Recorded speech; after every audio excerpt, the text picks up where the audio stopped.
观众朋友，大家好，我是 Clarence， 欢迎您收看 Channel 33 2022地方选举特别节目。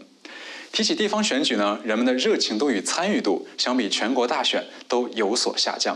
但您知道吗？与您生活中很多息息相关的事情，都是由当地的市议会以及地区委员会负责的。所以参与到地方选举中，也是表达您自己意见的一个重要的方式。在我们新西兰呢，地方选举每3年举行一次，包括下一届的市长、市议员和地区委员会的委员都将在今年被选出。今天的特别节目中呢，我们也邀请到了3位候选人，希望屏幕前的观众朋友们可以通过本期节目对地方选举有着更进一步的了解。接下来就让我们一起来认识一下这些候选人吧。Wayne Brown 曾担任新西兰许多公共和私人组织的董事，也是前北地奥克兰 DHB 主席，还担任过 Far North 地区的市长。大家好，我是 Wayne Brown， 现在我以票让我一起 fix Auckland. I have a track record of getting things done on time and on budget. With the Auckland Hospital, $500 million hospital, finished on time and on budget. So I want to put a lot of pressure, and I'm an engineer, so I understand that, to get things done. Efeso Collins 现任 Manukau Ward 议员，曾经是奥克兰市议会 Otara Papadoidoi 地方委员会主席。My name's Efeso Collins and I grew up in New Zealand. My parents came from Samoa in the 1960s, so we're a migrant family. I'm the first in my family. I'm the youngest of 6, but the first in my family to go to university and to graduate from university. I've now been on council as a councillor for 6 years, so I bring experience to this role. I represent Manukau at the moment and am enjoying the campaign as far as getting right across the city to see what the aspirations of all Aucklanders Craig Lord 他的本职工作是一名工程师，也是一位自由媒体运营商。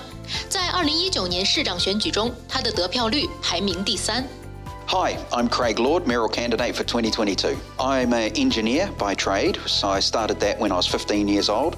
My specialty was hydraulic and pneumatic maintenance diagnostics and design. I think is actually really good for the mayoral candidate.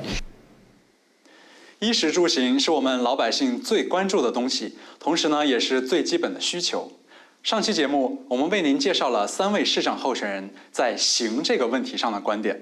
本期节目我们将聚焦住房问题。虽然让老百姓负担得起住房并不是市议会的管理范围，但在各候选人的眼里，市议会能做些什么，又可以怎样与中央政府合作？另外，他们对于地税的看法是怎样的？接下来就让我们一起来听听吧。Councils don't build houses and councils don't fund houses for other people. What council can do is speed up resource consents and building consents and get their processes out of the road of people who want to build houses. But we don't pay rates to build houses. We pay rates to control the environment and to speed up the building inspectors and speed up the resource consents and to have sensible layout of where the houses are going to be. At the moment, I'm worried about the fact that they are putting houses out in our good soils in Pukekohe, where we should be growing our vegetables. We've got lots of lands out to the northwest, which are not good soils. That's where we should put the houses. I think there's lots of things that we can do. So there's some specific levers council can pull. Firstly, we've got to increase the number of consents. We've seen a rise in the number of consents, so we are building. We're building a lot more than we used to, but it's important that council continues to work with developers so that we increase our consents. The other thing we've got to do is work alongside the Crown and really push them to make sure that they're building social housing and state housing, because the Salvation Army tell us we're about 30,000 houses short of meeting the need, and that's why we've got a housing crisis. And one other aspect that I think is really important too is that Stats New Zealand tell us that we have about 30 or 40,000 unoccupied houses in Auckland. So I think we should commit ourselves as council to reaching out to those homeowners and inviting them to think about who we could partner with as good community housing providers to say, we'll look after your housing asset, but let's make those houses available as rental properties because it means people can access them. And then just finally, we have Eke Pānuku. And your viewers might not know this, but Eke Pānuku is the regeneration arm of council. So as we regenerate, as we have more retail and town centres, more people living there, then let's look at how many houses we're developing, apartment living, and making sure that people have got spaces to play, green spaces, it's close to schools, close to retail, and then people feel like, yeah, I might not need a car anymore because I've got everything here. I can work close to home, I can walk everywhere, I've got the shopping centres just over there, and that's how we regenerate so that people are much more connected to their town centre.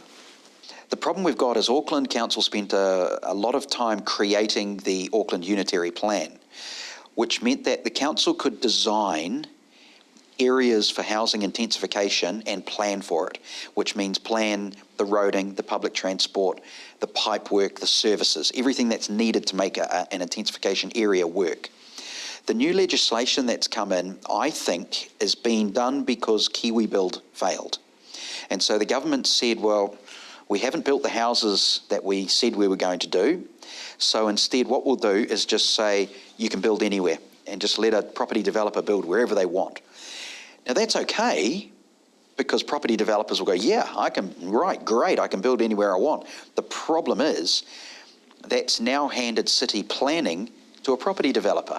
So the property developer with known cause to worry about infrastructure can buy a property, put the 3 new 3-storey high units on it, and Auckland Council go, oh, well, we hadn't planned for that because we don't have the services. We can't cope. Our water system, our sewage, our stormwater, we can't cope. Too bad, we're putting a building there. And that's the problem we've got with the new legislation. I'd rather wipe that out, and I've been told by National that they would look at major changes to that if they were in the next term of government.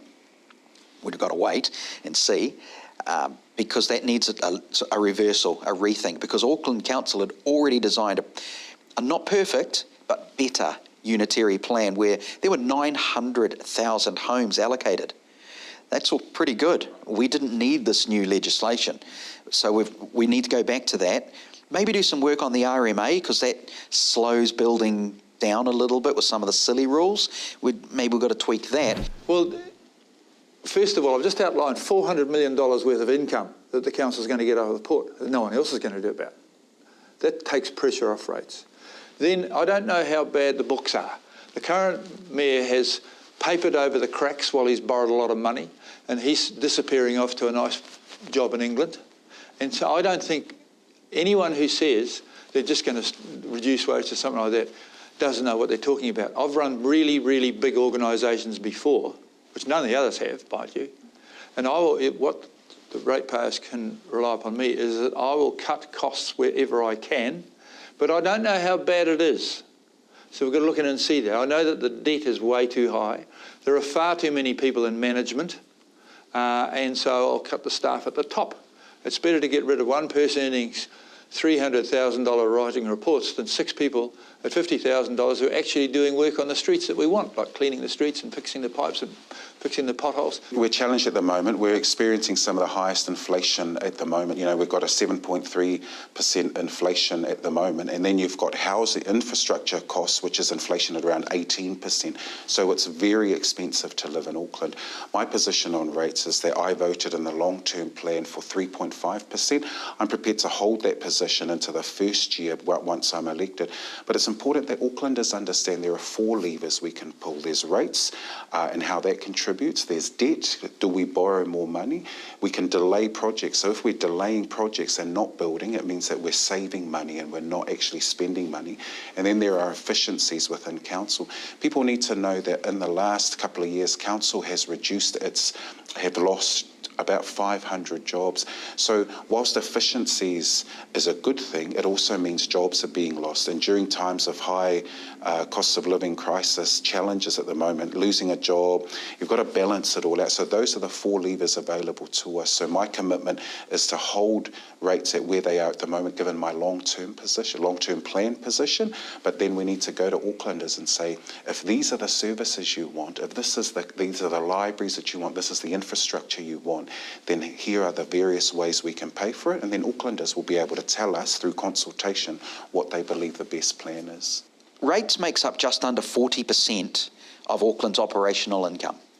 The other 60% comes from all the other different incomes, fees, services, investments, dividends, hierages, all those other financial incomes. But they've dropped down because of COVID, we all know that. They'll come back. Well, hopefully most of them come back. But rates, that 40%, keeps going up because Auckland Council's inefficient. And I've got some ideas on how to reduce some of our major inefficiencies. If we do that, you can never promise a rates freeze, and you can never promise that rates won't go up. They always will. And if they go up by 0.5%, wow, hero, that's great. But if they go up by 10%, enemy. So and I agree with that. I want to get them, so if they're incremental, just little, and with inflation and everything, and that's fair enough that rates go up like that. Overall, it's a good thing, but the council have gone through a long process to produce a regional plan, which was quite a good regional plan, cost a lot of money, and a lot of us, including myself, put in, we lodged submissions, and they heard all that stuff, and they came up with a good thing. And all of a sudden, the government is now interfering and saying you can have 3 houses on every section everywhere. That's not welcome help. We don't know whether we've got the capability to deliver sewage and water everywhere. What Auckland suffers from is meddling people from Wellington. We don't need politicians and civil servants in Wellington telling us what to do. There's plenty of intelligent people in Auckland. We don't need them telling us we need light rail when they can't tell us why we need light rail. All of the decisions in Auckland will be made in Auckland, and the politicians from me will be told, buzz off, send us the money, that's your job. Well, first of all, you've got to have the infrastructure, the roads and the shops and the parks and the water and the sewage and the power there. That's the first thing. Does it make sense? The regional plan that was prepared by the council allows for that. They've thought about that. And and within the plan, there's an ability there for 900,000 more houses anyhow. And in fact, you've got to face the fact is that Auckland growth has been overstated. It's not growing as quickly as people said it was going to grow. Now that people can work from home, it's changed the people not so going to the city so much. A lot of people are discovering that it's cheaper to live in other towns. Towns like Kerikeri up north is growing way faster than Auckland because people can live in these towns cheaper and better and do their work remotely. So I think we've got to just reassess and spend money carefully. Rubbish collection and transport get cheaper with high density housing because you service more people, same with water supply, as long as they're in place. There's a lot of advantages in high density housing. It does reduce costs and it makes people live together and it saves a sprawling new city all over good farmland. But it's got to be done where it's planned. You can't just say, we're going to do it there. Yeah, I think it really is a good thing. I live in an apartment myself, and in the apartment block that I live in Otahu, the bus comes every 5 minutes. It's close to retail. It's good community connections. You've got a good cafe, and you've got a shopping centre. And I think that kind of living is the future of Auckland. We're going to be 2.4 million people in the next 18 years. We're currently around 1.7 million. And that level of growth means we need high intensification because people need to be able to go home, be able to establish themselves in a community, and densification is the way to go. And so that's the best way to live at the moment. I know often people come from overseas and we think, oh, we're going to get our quarter-acre section. And I think it's important we understand that given the growth we're having in our population size, that's not going to be the future for everybody. But what we do want is to have people adequately housed in safe, warm housing arrangements, and that way they can really be part of the community. I think one of the things that we've suffered in Auckland is low levels of investment for many years. So when you've got underinvestment, it means that the pipes that are running underneath our houses have been there for 50 years, but we haven't invested in their maintenance or their renewal. And that's why we're paying a bit of the price now, because we're growing quickly, but we've also got resources or we've got infrastructure that has been underinvested. So it's been left to peter out, and we've now got to make sure we've got those investments. So, you all know about about the Central Interceptor that's being built at the moment. That's costing us billions of dollars. And that's the challenge we have as a growing city, because people want to live here. We want to live here. People from overseas want to live here.